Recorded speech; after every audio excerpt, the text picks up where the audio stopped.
अगर यह रोग समय पर न ठीक किया जाए तो यह पुराना व्रण बनकर बार बार परेशान करता है। जब भी कॉन्स्टिपेशन होता है, कड़ा मल होता है तो खून निकलता है।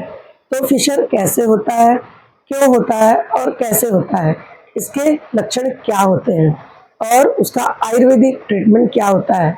चलिए, नमस्कार दोस्तों, मैं हूँ डॉक्टर सविता उपाध्याय। आज मैं आपका स्वागत करती हूँ अपने चैनल आयुर्वेदा ज्ञान में। आज हम एक ऐसी समस्या के बारे में बात करेंगे जो बताने में लोग शर्माते हैं, लेकिन दर्द इतना होता है कि इंसान का चलना फिरना, बैठना उठना मुश्किल हो जाता है। तो दोस्तों, उस समस्या का नाम है एनल फिशर, जिसे हिंदी में बगंदर या फिर फिशर या गुदा का विकार या गुदा का व्रण कहा जाता है। फिशर में गुदा के मुंह पर एक छोटा सा कट हो जाता है, जो यूरिन आने पर नहीं बल्कि मल त्याग के समय तेज दर्द होता है, जलन होती है और ताजा खून तक आता है। अगर यह रोग समय पर न ठीक किया जाए तो यह पुराना व्रण बनकर बार बार परेशान करता है। जब भी कॉन्स्टिपेशन होता है, कड़ा मल होता है तो खून निकलता है। तो फिशर कैसे होता है, क्यों होता है और कैसे होता है, इसके लक्षण क्या होते हैं और उसका आयुर्वेदिक ट्रीटमेंट क्या होता है। चलिए, हम इस समस्या के बारे में विस्तार से बात करेंगे। दोस्तों, आप ये वीडियो पूरा देखिएगा, क्योंकि एंड में मैं आयुर्वेदिक उपचार बताने वाली हूँ और एनल फिशर कभी ना हो उसका भी उपाय बताऊंगी। तो एनल फिशर क्या होता है? एनल फिशर एक छोटा सा कट होता है जो गुदा की बाहरी त्वचा पर कड़ा मल आने से होता है। आयुर्वेद में इसे परिकर्तिका कहा गया है, अर्थात कतरने जैसा काटने वाला दर्द। जब मल त्याग के दौरान ज्यादा जोर लगता है और स्टूल कड़ा होता है, उस समय स्टूल के दबाव से हल्का सा कट लग जाता है। बाद में यह कट बड़ा हो जाता है, इसमें जलन होती है, खुजली होती है, दर्द होता है और स्टूल पास करते टाइम हल्का सा खून भी आता है। दिन भर ये उठते बैठते दर्द होने लगता है। तो चलिए जानते हैं कि एनल फिशर क्यों होता है। इसकी सबसे बड़ी वजह है कब्ज। इसका कॉन्स्टिपेशन ही मुख्य कारण है। लगातार कब्ज रहने से मल कठोर हो जाता है और जोर लगाकर स्टूल पास करने के टाइम कट लग जाता है। मसालेदार तला हुआ भोजन आंतों की गर्मी बढ़ाकर वहां पे गुदा पे कट या जलन खुजली बढ़ा सकता है। कम पानी पीने से कॉन्स्टिपेशन हो जाता है। फाइबर की कमी से भी कॉन्स्टिपेशन होता है। डिलीवरी के बाद महिलाओं को जोर से स्टूल पास करने के टाइम में कट हो जाता है। ज्यादा समय तक टॉयलेट में बैठे रहना और प्रेशर लगाते रहना, लंबे समय तक डायरिया या पतला मोशन होने से, एनल एरिया की सफाई ठीक से न करने से, लंबे समय तक बैठकर काम करने से दबाव पड़ता है और दर्द होता है। मल त्याग के दौरान काफी जोर लगाने से भी एनल कट हो जाता है, उसे ही एनल फिशर कहते हैं। तो हमने देखा कि कैसे कट लगता है और फिशर होता है। अब बात करेंगे इसके लक्षणों की। अगर आपको ये लक्षण दिखाई दे तो आप सावधान हो जाइए, यह फिशर हो सकता है। फिशर जब हो जाता है तो उसके मुख्य लक्षण होते हैं मल त्याग के समय तेज काटने जैसा, चुभने जैसा दर्द, जलन और कटने जैसा फीलिंग हो जाता है, तुरंत ही हो जाता है। टॉयलेट करने के बाद ताजे खून की हल्की बूंदें मल में मिक्स होके आती हैं। एनल एरिया में सूजन और दर्द होता है। बैठने में परेशानी, बैठते टाइम दर्द होता है। मल त्याग के बाद घंटों तक दर्द बना रहता है और वहां पे सूजन आ जाती है, खुजली भी आती है। गुदा के पास छोटा सा घाव या व्रण दिखाई पड़ना। अगर यह स्थिति 6 से 8 हफ्तों तक या उससे ज्यादा रहती है तो इसे क्रोनिक फिशर कहा जाता है, यानी ये व्रण गहरा हो जाता है तो तुरंत ही इस व्रण को ठीक करने की ट्रीटमेंट लेनी चाहिए। चलिए मैं बताती हूँ ये फिशर को ठीक करने के लिए आयुर्वेदिक ट्रीटमेंट कैसे करें। आयुर्वेदिक उपचार करने के लिए सबसे पहले कब्ज पर ध्यान दिया जाता है। फिशर को सिर्फ ठीक ही नहीं करना है बल्कि इसको दोबारा भी होने से बचाना है, इसीलिए कब्ज कभी ना होने दें। कब्ज को खत्म करने के लिए फाइबर युक्त आहार खाएं।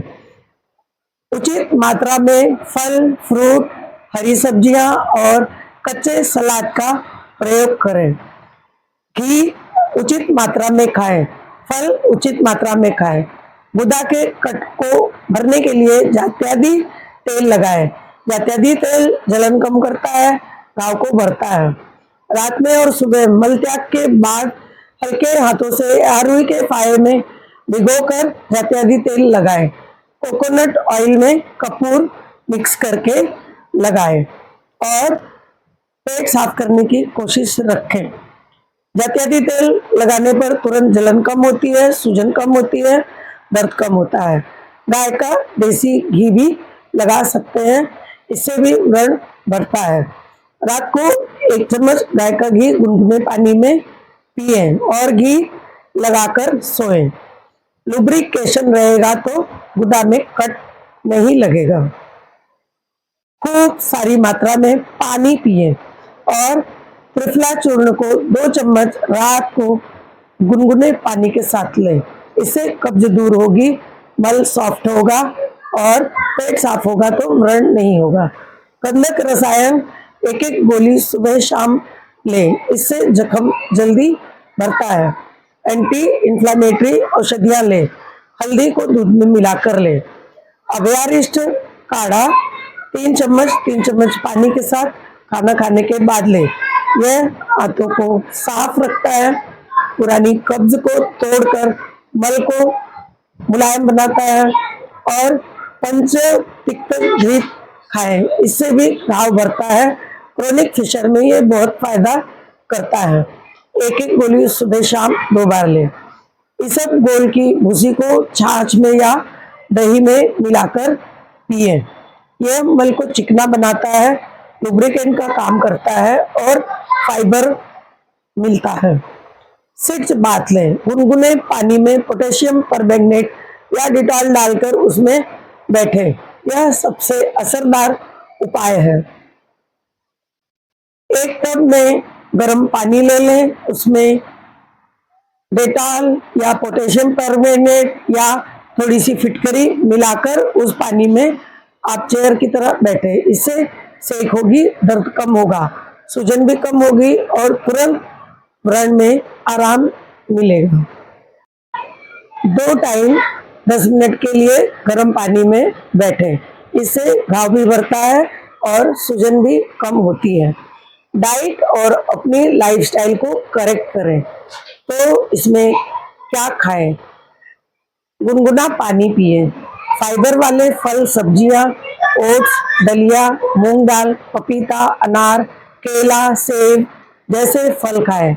1 चम्मच गाय का घी रोज खाएं। खाना खाने के बाद छाछ पिए और ये चीजें ना खाएं। लाल मिर्च, हरी मिर्च, गरम मसाले, गरम चाय, कॉफी ना खाएं। मैदा, फास्ट फूड, जंक फूड ना खाएं। बहुत देर तक एक ही जगह पर बैठकर काम ना करें। मोबाइल लेकर टॉयलेट में बहुत देर तक ना बैठे। ठंडा पानी या कोल्ड ड्रिंक्स या ज्यादा शुगरी चीजें ना लें और हमेशा थोड़ा थोड़ा चलते फिरते रहें। कुछ घरेलू नुस्खे भी बता रही हूँ। गुनगुने पानी में या गुनगुने दूध में 1 चम्मच घी डालकर रात में पी लें, इससे मल सॉफ्ट होता है और कट लगने की पॉसिबिलिटी कम होती है। 2 अंजीर को रात भर भिगोकर रखें, सुबह यह पानी भी पी लें, अंजीर भी खा लें। यह कब्ज को मिटाता है, मल को सॉफ्ट करता है। 1 गिलास गुनगुने पानी में आधा नींबू का रस डालकर सुबह पिए, इससे डाइजेशन सही रहता है। और पेट में कॉन्स्टिपेशन नहीं होता है। अगर इन उपायों से आपको आराम ना पड़े तो आप डॉक्टर की सलाह लेकर उसके अनुसार दवाइयाँ खाएं। अगर लगातार ज़्यादा खून मलद्वार से आ रहा हो, बैठने में ज़्यादा तकलीफ हो रही हो, दवा से आराम ना मिल रहा हो, 4-6 हफ्ते में सुधार ना हो, तो आप देर ना करें, तुरंत जाकर स्पेशल डॉक्टर को दिखाएं और इसका ट्रीटमेंट करें। इस बीमारी को ज़्यादा समय टालने से और सीवियरिटी बढ़ सकती है। तो दोस्तों, फिशर एक बहुत ही कॉमन छोटी सी बीमारी है, लेकिन बहुत तकलीफजनक है। अगर सही समय पर आयुर्वेदिक या एलोपैथिक उपचार नहीं किया, खान पान पे ध्यान नहीं दिया, तो ये बढ़ जाता है। इसीलिए तुरंत डॉक्टर को दिखाएं। मैं उम्मीद करती हूँ कि आज की जानकारी आपको बहुत उपयोगी रहेगी। अगर आपको मेरा वीडियो अच्छा लगे तो आप इसे लाइक, शेयर और सब्सक्राइब जरूर करें। सब्सक्राइब करने के बाद बेल आइकन जरूर दबाएं। तब तक के लिए आप स्वस्थ रहिए, मस्त रहिए। मिलती हूँ अगले वीडियो में। तब तक के लिए नमस्कार, धन्यवाद।